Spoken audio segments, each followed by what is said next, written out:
Hello everyone, and welcome back to the channel, and welcome back to another video. And welcome to a new series. Here in Wisteria Lane Logs, I will be going over every single episode of Desperate Housewives, and breaking down every episode and its storylines. So be sure to click subscribe and click the bell so you don't miss an episode. In the first episode of the series, of course, we begin with the pilot episode. Here in this episode, it begins just like every episode would begin on the street of Wisteria Lane, with the narration of a dead Mary Alice Young. Here, we see her in what seems to start out as a normal day, then turns sour when we watch her sadly end her life with a revolver, as she discovers a note in her mailbox. In this scene, when we watch Mary Alice pull the gun out of her closet, everything seems dreamlike, white, and all the clothes are basically the same color, as this is telling us that she is already dead. We are then introduced to her neighbor in Martha Huber, who would act as a headache rather than a neighbor during her brief tenure on the show, as Martha naggingly and purposely goes over to Mary Alice's house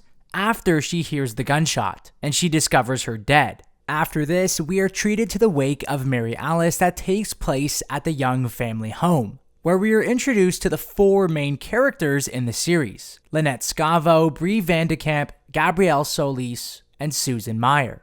Lynette Scavo is the first character we are introduced to, as she works in the corporate advertising world with her husband Tom.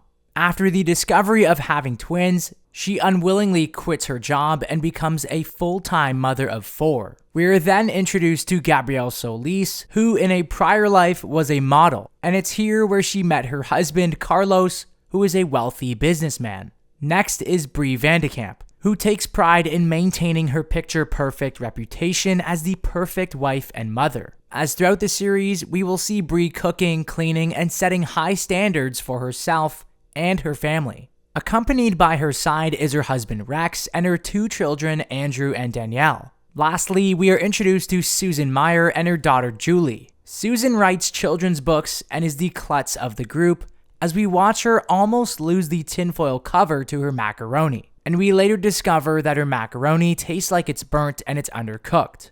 In this scene, we also learn that Susan is divorced from her ex-husband Carl. At the wake, we watch as the girls sit down at a table to collect their thoughts about Mary Alice, as sitting at a table together is something that the girls would do throughout the series. We learn here just how close the girls were with Mary Alice, as they ultimately feel she was hiding something from them despite their close relationship. Later on, we are introduced to Mike Delfino, a plumber who just moved into the neighborhood. The next day, we see just how close Susan and her daughter Julie are, as she uses Julie to get information about Mike. We watch as the two show interest in one another, however, also showing interest in Mike is Edie Britt, who is viewed as the town bike and is notorious for sleeping with a wide variety of men and breaking up relationships. In the beginning of the episode, we could certainly see the marriage between Gabrielle and Carlos was not a happy one, as later on in the episode, we would watch the two argue. It's here where we're introduced to the couple's gardener, John Rowland, who we later discover is having an affair with Gabrielle.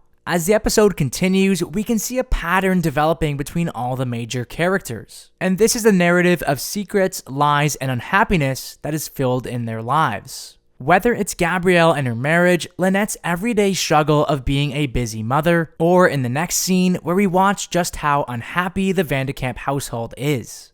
Towards the end of the episode, we would see the narrative of unhappiness continue when we watch John ask Gabrielle why she's unhappy, and when Rex shockingly asks Brie for a divorce. In a state of shock, we would watch Brie accidentally put onions on Rex's salad despite him being deadly allergic. Later that night, we would watch a sound awaken Zachary, as this would be the sound of his father Paul digging into the family pool to uncover a secret. Since the death of Mary Alice, a week had finally passed as we would watch life on the lane return to normal. After discovering that Edie and Mike are spending the night together, Susan does everything in her power to try and stop it. While going over to Edie's house to try and stop it, she accidentally sets her house on fire. However, we learn that Mike wasn't even in the house, and we also learn that Mike too has secrets of his own when he reveals a gun.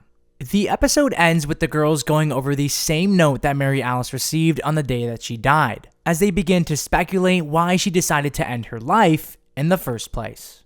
Well, there you have it. That is the first episode of this series. What are your thoughts about this episode? Let me know down in the comment section below. For more film and television content, keep it locked here, right here on this channel.